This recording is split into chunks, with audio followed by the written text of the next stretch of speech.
இப்போ வந்து ஒரு பெண்ணுடைய தாலியை அறுத்துட்டு போகிறான்னா அது ஒரு கொலைக்கு சமம் தான். என்னை பொறுத்த கேட்டீங்கன்னா செயின் அறுக்கிறப்ப தரன்னு இழுத்துன்னு போகிறப்போ அவங்க கழுத்தை தண்டில் 2 நிமிஷத்தில் அறுத்தாலே உயிர் போகக்கூடிய விஷயம்.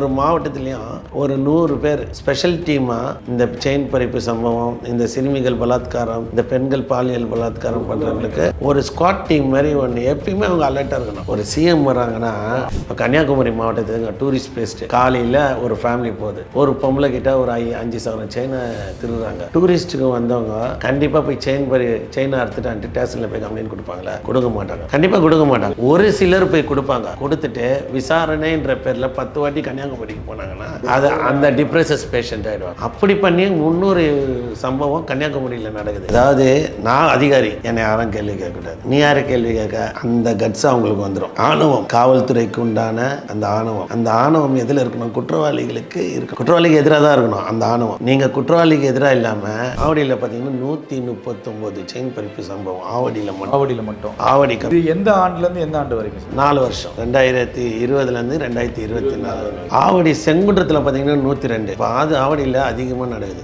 ஆவடி கமிஷனர் வந்து அதை பற்றி கேர் பண்ணுறதே கிடையாது. ஒரு கொலை நடக்குது, ஒரு செயின் பறிப்பு சம்பவம் நடக்குதுன்றப்போ சென்னை கமிஷனை மாற்றிட்டா அந்த சம்பவம் நின்றுமா? குற்றத்தை கண்டுபிடிக்க சொல்லி ப்ரெஷர் கொடுக்கணுமே தவிர அதிகாரிகளை மாற்றி என்ன இருக்கு? தொடர் கொலைகள் நடக்குது வச்சுக்கோங்க, உடனே இவங்க கண் துடைப்புக்கு எல்லா இன்ஸ்பெக்டரையும் மாற்றிட்டாங்க. எல்லா இன்ஸ்பெக்டரையும் மாற்றிட்டா கொலை நின்றுமா? செயின் பறிப்பு சம்பவம் நின்றுமா? நான் இப்போ கூட சொல்கிறேங்களே, மீட் எடுத்துட்டேன்னா எத்தனை செயின் பறிப்பு சம்பவம் ஈடுபடுறவங்கள 109 ஒரு கேஸ் போடுறாங்க, திருந்தி வாழ்றாங்க. நான் என்னன்றேன், அவங்களே குண்டாஸ் எல்லாம் ட்ரை பண்ணுங்க, அவங்க வெளியே வர முடியாத பண்ணுங்க. நீங்கள் மீட் என்ன எடுத்தீங்க? ராமநாதபுரத்தில் 104 சம்பவம் நடக்குது, நாகப்பட்டினத்தில் 26, தேனி 56, தென்காசி 121, தஞ்சாவூர் 211, செங்கல்பட்டு 69, சிவகங்கை 11, மயிலாடுதுறை 34, திருப்பத்தூர் 19. திருப்பத்தூருக்குள்ளேயே ஊராட்சி நகராட்சி அப்படின்னு போனா கிட்டத்தட்ட ஒரு 50-60 சவரத்துக்கு மேல படும். கிருஷ்ணகிரி வந்து பாத்தீங்கன்னா 96 சம்பவம். சென்ட் தாமஸ் மவுண்ட் நம்ம சென்னையில பாத்தீங்கன்னா 60 சம்பவம் நடக்குது.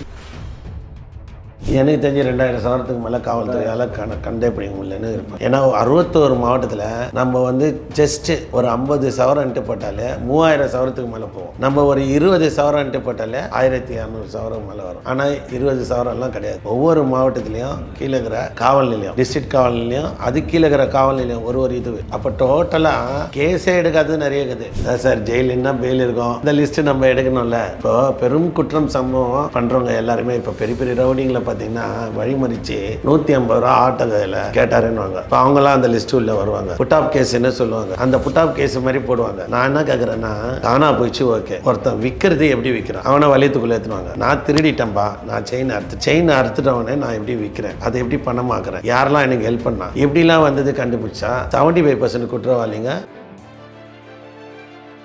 ஒரு பொம்பளை மேலே செயின் இருக்கிறான்னா குறைஞ்சது ஒரு 6 கேஸ் பண்ணலாம். பெண்கள் வன்கொடுமை சட்டம் பண்ணலாம், கொலை முயற்சி போடலாம், ஒரு 6 கேஸ் பண்ணலாம், நிறைய விஷயம் பண்ணலாம். அப்போ அந்த 6 கேஸ் போட்டால் அவன் வெளியே இருந்து செயின் பறிக்கிறானா இப்போ இங்கே என்ன சொல்ல முடியும்? நீங்களால் நிரூபிக்க முடியலையா? தமிழக முதலமைச்சருக்கு ரிஜிஸ்டர் தபாலில் 273 பக்கம் கொண்ட அறிக்கையை தாக்கல் பண்ணி ஸ்டூடெண்ட் ஜெராக்ஸில் புக்காக போட்டு ஸ்ப்ரிங் ரோல் போட்டு அமைச்சிருக்கேன். அவங்களுக்கு மட்டும் இல்லை, மனித உரிமை ஆணையத்துக்கு அமைச்சிருக்கேன், ஸ்டேட் உமன் ரைட்ஸ், நம்ம கவர்மெண்ட் ஆஃப் இந்தியா நேஷனல் கமிஷன்லேயும் அமைச்சிருக்கேன். அது மட்டும் இல்லை, இதில் ஒரு விஷயம் என்னன்னா, தமிழ்நாடு கவர்னருக்கு அமைச்சிருக்கேன், பெண்களுக்கு வந்து உரிய பதவி, தேசிய மகளிர் ஆணையத்துக்கு அமைச்சிருக்கேன். அதுக்கப்புறம் நம்ம டிஜிபி சாருக்கு எங்க பாருங்க 16 அக்டோபர் டிஜிபி சாருக்கு அமைச்சிருக்கேன். அதுக்கப்புறம் மாண்புமிகு உயர் நீதிமன்ற தலைமை நீதிபதி. இப்போ நம்ம நகை வாங்குறோம் அப்படின்னா ஒரு அளவுக்கு மேலே வாங்கினா யார் வாங்குறா? ஒரு 10 பவுன் 20 பவுன் வரைக்கும் நான் வாங்குறேன் அப்படின்னா என்னோட டீட்டெயில்ஸை டேக்ஸுக்காக சோர்ஸ் பண்ணுறேன். கண்டிப்பாக அதை ஏன் விற்கிறப்போ அதை பண்ணால் இன்னும் இந்த மாதிரி சம்பவங்கள் குறையுமா இல்லையா? கண்டிப்பாக. அது வந்து இன்னைக்கு எவ்வளோ எந்த கடையில் பழைய நகை எந்த இடத்துலேருந்து எந்த கடையில் உருக்குனது அதிகமாக இருக்குது? இப்போ உதாரணத்துக்கு வந்து ஒரு இடத்துல 50 சவரன் வந்து உருக்குறான் அப்படின்னா அந்த 50 சவரன் உனக்கு ஃப்ரீயாக கொடுக்குறான், எந்த வித செய்கூலி சேதாரம் இல்லாமல். நீங்கள் சொன்ன மாதிரி 70 ரூபாய்க்கு கொடுக்குறான், எதுவுமே கிடையாது. அப்போ அந்த தகவலை வந்து நீ அப்டேட் பண்ணுறப்ப போலீஸுக்குமே வந்து ஒரு எவிடன்ஸாக அதை மாட்டும்ல, யார் கொடுத்தா அதை செய்ய சொல்லி தான் நான் ப்ரெஷர் கொடுக்குறேன் சார். இப்போ அதுதான் சொல்கிறேன், அது மாநில அரசு செய்கிறத விட மத்திய அரசு செஞ்சால் இன்னும் நல்லா இருக்கும்ல. எப்படி செய்ய முடியும்? இப்போ சின்ன பொட்டி கடை ஒன்று இருக்குது, ஒரு ஆச்சரி கடை, அது மத்திய அரசு கண்ட்ரோலில் இருக்குதா மாநில அரசு கண்ட்ரோலில் இருக்குதா? இல்லை, அந்த வரைமுறையை கொண்டு வரதான் நல்லா இருக்கும்னு நான் நினைக்கிறேன். மத்திய அரசு இதில் வரைமுறையை கொண்டு வர முடியாது. ஏன்னா மத்திய அரசுக்கு பொறுத்த வரைக்கும் 20 லட்ச ரூபாய்க்கு மேலே இருக்கிறவங்க தான் ஜிஎஸ்டி. பெரிய பெரிய கடைங்களுக்கு தான் ஜிஎஸ்டி வரும். சின்ன சின்ன ஒரு நகை ஆச்சரி கடைங்களுக்கு வெறும் நம்பர் ஒன்றா கொடுப்பாங்களே தவிர அவங்களுக்கு வர முறை கிடையாது. எவ்வளோ என்ன பண்ணால் ஏது பண்ணால் தெரியாது. ஒரு சாதாரண ஆச்சாரிய கடை போர்டு கூட வைக்க மாட்டான். ஏன்னா போர்டு வச்சா கார்பரேஷன் ஆள் வந்து ஒரு டேக்ஸு ரெவன்யூ R1 போட்டு வாங்குவாங்க, ரெவன்யூ ஆஃபீஸர்ன்ட்டு. இப்போ நான் சொல்கிறது வந்து சின்ன சின்ன கடையில் ஜிஎஸ்டி நம்பர் இருந்தால் கூட பெரிய அளவில் அவங்க வந்து யாருக்குமே வருவேன். நான் என்ன கேட்குறேன்னா, காவல்துறைக்கிட்ட நம்ம ஏரியாவில் ஒரு தெருவில் 30 வீடு இருக்குது, ஒரு 5 கடை இருக்குது. அந்த 5 கடை என்ன பண்ணுறாங்க, இந்த 30 வீட்டில் யார் யார் இருக்கிறார் ஒரு லிஸ்ட்டு எடுக்கணும். எடுக்கலாம், லோக்கல் ஸ்டேஷனில் கண்டிப்பாக எடுக்கலாம். ரெண்டு இன்ஃபார்மர் இருக்கலாம்.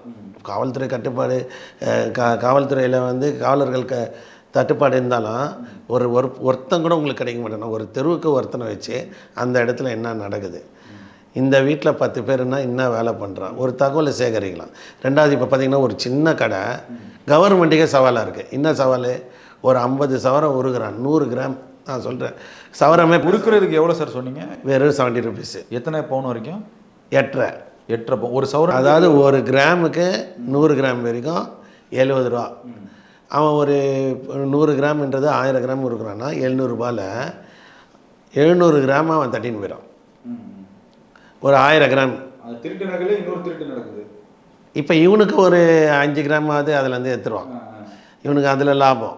நான் சொல்கிறது இப்போ என்னென்னா, ஒரு 100 கிராமுக்கு 700 ரூபாயில் அவன் உருகின்னு எடுத்துன்னு போயிடான். இப்போது 700 ரூபாய் இவனுக்கு லாபம், ப்ளஸ் ஒரு கிராம் அதுலேருந்து எடுத்துடுறானோ இல்லை மில்லியில் வருதோ அது அவனுடைய ப்ரொஃபஷ்னல். பட் நம்ம என்ன கேட்குறோம், இதை உருக்க வரப்போ யார் எடுத்துகிட்டு வரா, அவனுடைய ஆதார் கார்டு என்ன, எடுத்துன்னு வந்த நகையுடைய மாடல் என்ன, ஒரு வாட்ஸ்அப்பில் க்ரைம் இன்ஸ்பெக்டருக்கு இல்லை ஐஏஎஸுக்கு தகவல் தெரிவிக்கலாம். அப்போது அதை வந்து போலீஸுடைய அது ஒன்றும் பண்ண, காவல்துறை ஒவ்வொரு கடையுமே டெய்லி ஒரு ரிப்போர்ட் கொடுக்கலாம். சார் இன்றைக்கி வந்து இவ்வளோ நகை வந்து நாங்கள் உருக்கணும். ரெண்டாவது என்ன பார்த்தீங்கன்னா, இப்போ பாதிக்கப்பட்ட ஒரு பெண் வந்து ஒரு மாடல் காமிக்கிறாங்க, இது என்னுடைய செயின் மாடல், இது என்னுடைய பில்லுன்ட்டு கம்ப்ளைண்ட்டை கொடுக்குறாங்க வச்சுக்கோங்களேன்.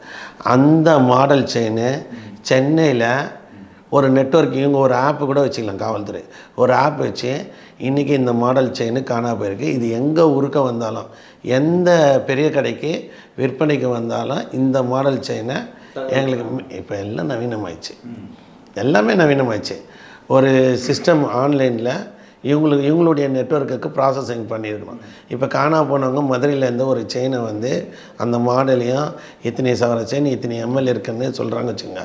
அது தமிழ்நாடு ஃபுல்லாக டிஜிபி சார் கண்ட்ரோலில் இருக்கக்கூடிய வலைத்தளத்தில் பார்த்தா எந்தெந்த ஏரியா ஸ்டேஷனில் அது என்னென்ன மாடல் காணா போயிருக்கு பண்ணியிருக்கலாம். ரெண்டாவது, அதேமாதிரி இந்த நகைக்கடைக்காரங்களுடைய யாரெல்லாம் உருக்க வராங்களோ அவங்களுடைய மாடலை எடுத்து இன்றைக்கி இத்தனை சவரம் வந்திருக்கு உருக்கிறதுக்கு, இன்றைக்கி இத்தனை சவரத்துக்கு இந்தந்த நபர் எடுத்துன்னு வந்தாங்கன்ட்டு போட்டால் கண்டிப்பாக கண்டுபிடிக்கலாம். இப்போ குறிப்பாக வந்து இந்த நகைப்பறிப்பு சம்பவம் வந்து உருக்கப்படுற இடம் வந்து எல்லாமே நீங்கள் சொன்னீங்க தகவல்லாம். இப்போ ஒரு பகுதியில் மட்டும் நம்ம பார்ப்போம். இப்போ சென்னையில் இந்த திருட்டு நகை வந்து வாங்குறதுக்கான அந்த இடம் வந்து எந்த இடம் அதிகமாக? சவுகார்பேட், டி நகர், புரசைவாக்கம். இது வந்து அதிக அளவில் வட மாநிலத்துக்காரங்க வந்து பண்ணுறாங்க. ஆனால் நார்த் இந்தியன்ஸ் தான் அதிக அளவு உருகினுக்கிறாங்க. சில ஆச்சாரியங்களும் உருகினுக்கிறாங்க. ஏன்னா இப்போ இன்றைக்கி வறுமையில் வந்து நல்லவனை திருடன் ஆயிடுறான். ஸோ இதை குத்தா இவ்வளோ அமௌண்ட்டு கிடைக்கிறான்றான். இப்போ நானே வந்து ரிஸ்க் எடுத்து தான் இந்த மாதிரி டீட்டெயில்ஸை நம்ம கலெக்ட் பண்ணுறோம். ஏன்னா இப்போ ஒரு செயின் பறிப்பில் ஈடுபடுறவனுங்க ஃபுல்லாக போதையில் இருப்பானுங்க, கஞ்சாவில் இருப்பானுங்க. ப்ளஸ் வந்து ப்ரொஃபஷ்னலி இப்போ பார்த்திங்கன்னா நார்த் இந்தியன்ஸ் மாதிரி ப்ரொஃபஷ்னலாக வந்து இது செயின் அறுக்கவும் முடியாது, பூட்டை உடைக்கவும் முடியாது, கை தேர்ந்தவங்க. இப்போது வரலாறு எடுத்திங்கன்னா கூட கொள்ளை அடிக்கிறதுக்குன்னே ஒரு கும்பல் வந்து வருவாங்க. அவங்களுக்கு நம்ம கழுத்தில் பொண்ணுங்கிற செயின் ஒன்றும் இல்லை, ஒரு சாமி கும்பிட போகிறப்போவோ இல்லை ஒரு பார்க்கோ எங்கே கூட்டம் ஜாஸ்தியாக இருக்கோ அங்கே லைட்டாக தட்டி நம்ம கிட்ட இந்த பொருள் வந்து எடுத்துகிட்டு போயிடுவாங்க. அதனால் பார்த்திங்கன்னா இவங்கெல்லாம் ப்ரொஃபஷ்னலி தயாரானவங்க தான். இவங்களுக்கெல்லாம் எப்படி பார்த்திங்கன்னா, ஒரு செயின் திருடுறவன் மாட்டிக்கினான்னா அவன் ஸ்டேஷனுக்கு போகிறதுக்குள்ளே அவன் வக்கீல் 10 பேர் நிற்பான். அந்த ஸ்டேஷனில் இருக்கிற ஒரு 2 கல்பட்டு வந்து, அதாவது ஒரு சில காவலர்கள் மாட்டினானா நீங்கள் எவ்வளோ பிடிச்சானுங்க தெரியலையே அப்படின்னு இருப்பாங்க. காவலர் எனக்கு தெரிஞ்சு வந்து கரெக்டாக அவங்க வந்து ஐடென்டிஃபிகேட்டு இந்த ஏரியாவில் இந்த சம்பவம் போதுன்னா ஒரு சில காவலர்களுக்கு கண்டிப்பாக இந்த பேஸில் இருக்கிறவங்களுக்கு தெரிஞ்சிடும், இந்த இடத்துல இவங்க அறுகிறாங்க அப்படின்னு தெரிஞ்சிடும். என்னென்னா நம்ம ரொம்ப வேலை செஞ்சு என்ன பண்ண போகிறோம், காவலர்களுக்குள்ள ஒரு சில பேருக்கு ஒரு சலிப்பு தன்மை இருக்குது. நம்ம ஓடி ஓடி வேலை செஞ்சாலும் என்ன இருக்குது, நம்ம தேடி தேடி பிடிச்சாலும் என்ன இருக்குது, அவ்வளோதான்.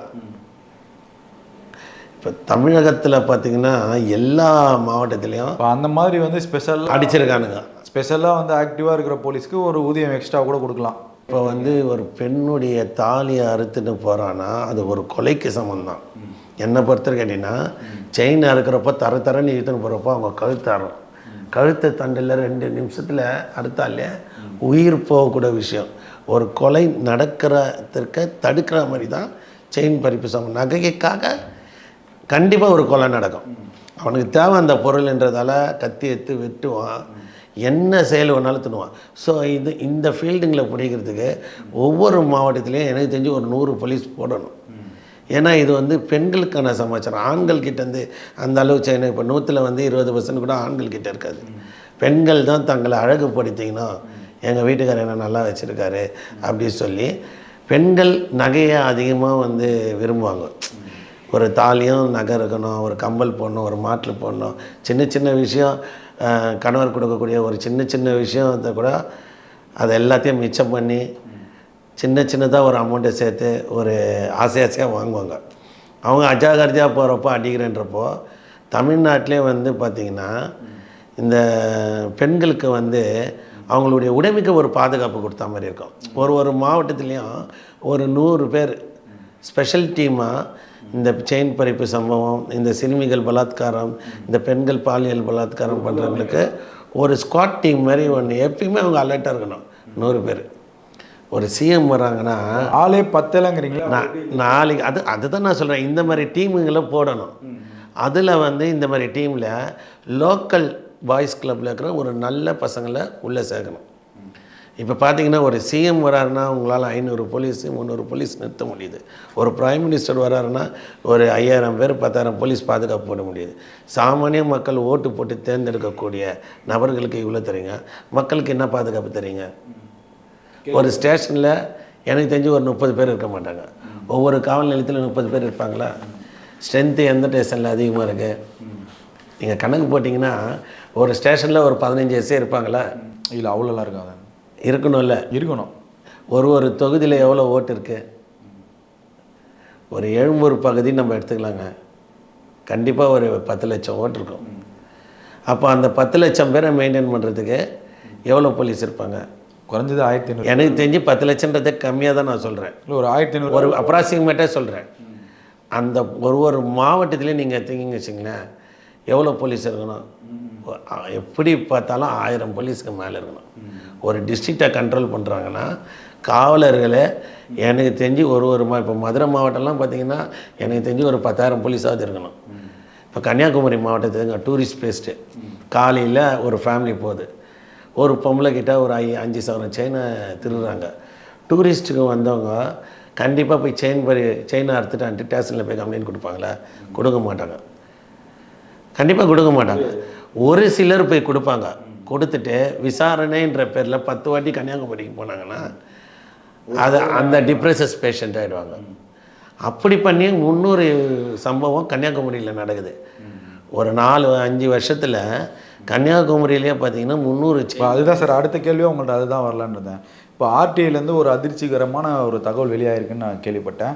கிட்டத்தட்ட தமிழ்நாடு ஃபுல்லாக 1000 சவரன் நகைகள் வந்து கண்டுபிடிக்க முடியலன்னு சொல்லிட்டு காவல்துறை தரப்புலேருந்து ஒரு ஆர்டிஐ தகவல் வந்திருக்குன்னு சொல்லி ஒரு கேள்விப்பட்டிருந்தோம். இப்போது தமிழ்நாட்டில் வந்து எவ்வளவு சவரன் நகைகள் இந்த நகைப்பறிப்பு சம்பவத்தில் கண்டுபிடிக்க முடியலைன்னு காவலர்கள் ஒத்துருக்காங்க. இன்னொரு